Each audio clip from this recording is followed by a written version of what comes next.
Ladies and gentlemen, welcome to the WWE Weekly Review. This is I think it's episode 10 now. That's crazy. But yeah, let's get started with Monday Night Raw. If you don't know how this works, basically, I take everything that happened on Monday Night Raw and Friday Night SmackDown and put it into a WWE action figure setup, and then I review what happened on the shows.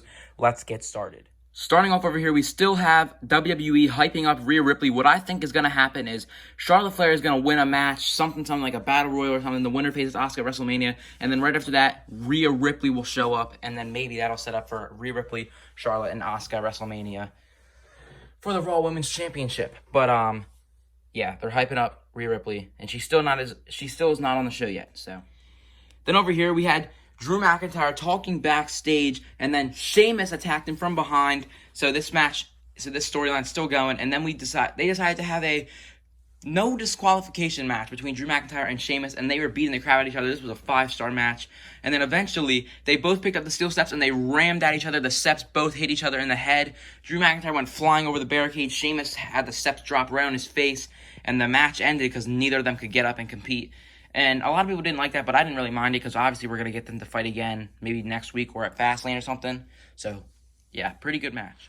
Then over here, surprisingly, before the main event, this wasn't even the main event. This was early on in the show. It might have been, I think it was the first match or something. We had Bobby Lashley versus The Miz in a WWE Championship rematch where Bobby Lashley put in the Hurt Lock and won. Nothing too special, not that good of a match, but Bobby Lashley is still the WWE Champion. And he has this new entrance where he has this lightning and all kinds of cool stuff as the champ. And yeah, pretty cool. Then over here we had Matt Riddle versus Slapjack. And Slapjack was about to win the match, and then Matt Riddle reversed to hit the Bro Derek 1, 2, 3. Ali was very mad about that.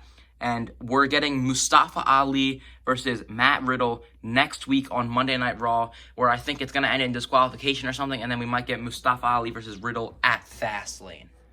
Then over here, they were setting up for Braun Strowman versus Shane McMahon at WrestleMania. We had Braun Strowman and Shane McMahon in an interview thing in the middle of the ring, like a promo. And I thought Shane McMahon was a face, but I guess not. I guess he's a heel because the way he was doing his promo, he seemed like a heel, which I hope he's not a heel because I hate Shane McMahon as a heel. He's way better as a face.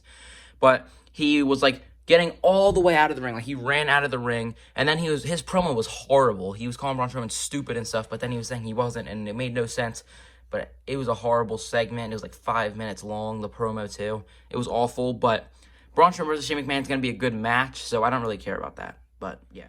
Then over here we had Nia Jax and Shayna Baszler versus Naomi and Lana, and Reginald is on Nia Jax's team now because on the last episode of Friday Night SmackDown, Nia Jax said she has a crush on Reginald or something like that, so Reginald is on Raw now with them and SmackDown, and yeah. He distracted Lana and Naomi, and then boom, Nia Jax won the match and retained the tag team championships. Then over here we had Mandy Rose and Dana Brooke backstage talking about their WrestleMania chances for the Raw Women's Championship. And then Charlotte came back and she said she is going to fight for the championship. And she said, you guys got 5 weeks to prove to me that you deserve the shot, which makes no sense because she's not like a WWE executive or anything. She's just another superstar on the roster. But yeah, we're going to get Charlotte versus Asuka for the Raw Women's Championship, definitely. Maybe Rhea Ripley will be involved, but I don't know about that. But we're definitely getting Charlotte versus Asuka, at least, for the championship at WrestleMania. Then over here we had... Whoa, that lighting is bad. Then we had The New Day, Xavier Woods versus Shelton Benjamin. And Xavier Woods rolled up Shelton Benjamin and got the win. And then Cedric Alexander and Kofi Kingston were on the outside arguing and stuff about that. But yeah, we're getting the Raw Tag Team Championship match next week between the Hurt Business and the New Day. And we might be having new champs. Who knows? It does seem like a WWE thing to do, to just have the New Day win the titles on a random episode of Raw or SmackDown. But yeah, looking forward to it. And then in the main event, we had Randy Orton versus AJ Styles. Randy Orton was about to win the match when Alexa Bliss showed up on the screen. And then she took a match, blew it out. And then right as she did that, the ring post blew up in fire, flames, and stuff. And Randy Orton was distracted. Then he spit out this black goo again for the third week in a row. He turned around, bam, phenomenal forearm. 1, 2, 3, AJ Styles wins the match. And The Fiend should be returning either next week on Raw or he'll be returning at Fastlane because obviously after Fastlane it's WrestleMania and we're going to get The Fiend versus Randy Orton in a Firefly Funhouse match at WrestleMania. That's going to be awesome. But yeah, that was Monday Night Raw. Pretty good show. Let's move on to SmackDown.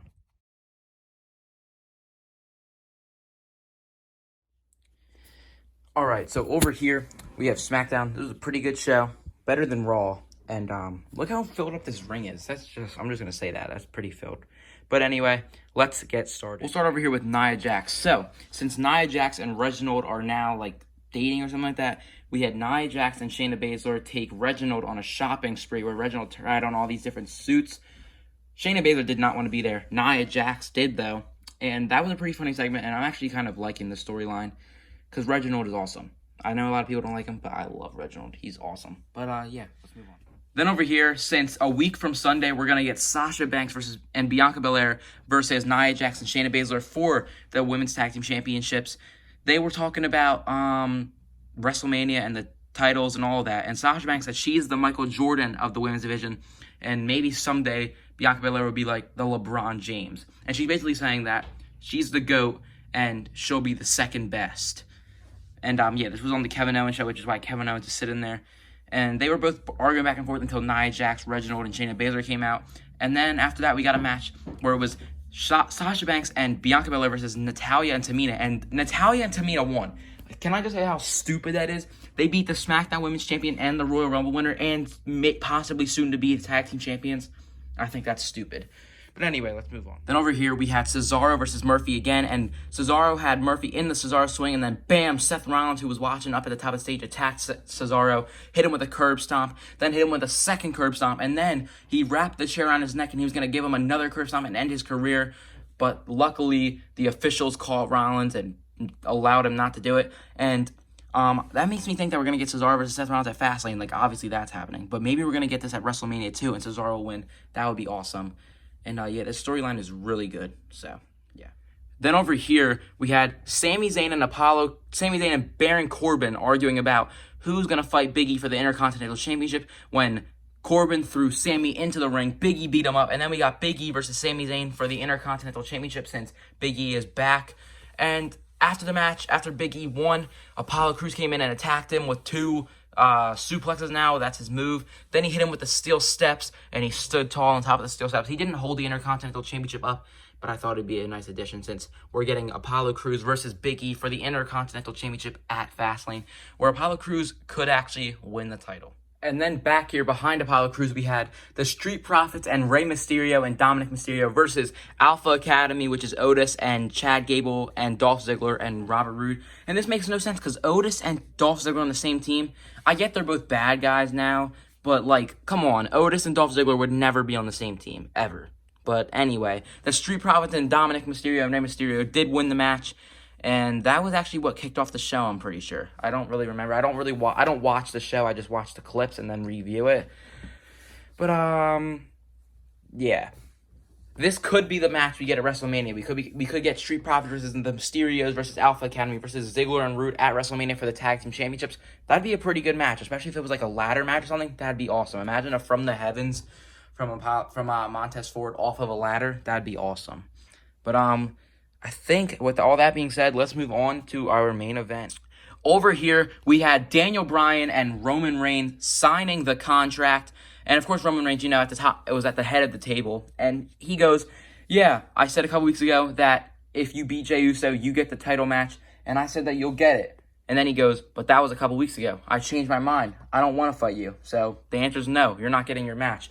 So Daniel Bryan basically peer pressured him into signing the contract. He said, what if I was at the head of the table? I'm pretty sure they would love me. I'm nice. I thought Roman Reigns was the man of his word, but I guess not. So eventually Roman Reigns said, shut your mouth. I'm going to sign it. So he did sign it. And then after that, Jey Uso said, enough with the disrespect. And then he said, next week at Fastlane, we should have a ring general or whatever to basically make sure the match is called down the middle. And then after that, Edge came out and said, that sounds like a great idea. How about this? Edge, me, versus you, Jey Uso, next week on SmackDown. The winner calls the match down the middle for basically a special guest referee type of thing. So we're going to be getting Edge versus Jey Uso next week on SmackDown. That's going to be awesome. But then a whole brawl started between Daniel Bryan and Edge were on the same team, and Roman and Uso, and they were all fighting each other. And then Daniel Bryan threw Jey Uso out of the ring, so he went to go help Edge beat up Roman Reigns, and Edge turned around and pushed him away, basically saying, this is not your fight, it's my fight. So once Edge threw Roman out of the ring, Edge turned around, bam! Running knee by Daniel Bryan. And Daniel Bryan ended the night holding up the championship and doing the yes movement, which makes me think we're getting Daniel Bryan versus Edge versus Roman Reigns for the Universal Championship at WrestleMania. That'd be awesome, because not only do we get a match where Edge can win without having to pin Roman Reigns, or Roman can win without having to pin Edge, we also get Seth Rollins versus Cesaro at WrestleMania instead of Daniel Bryan versus Seth Rollins, which would be a great match, but I want to see Cesaro get his moment. So yeah, great SmackDown. I'm going to give this SmackDown like a 9 out of 10. And for Raw, I'll give it like a 6 out of 10. Nothing that cool happened other than the Drew McIntyre match and the Bobby Lashley stuff and the Randy Orton stuff. I love the Randy Orton stuff. A lot of people don't like it, but I really do like it. But yeah, that's going to be it for the video. Make sure you hit the like button and subscribe. Turn on the post notifications, and I will see you guys in the next video. Peace out.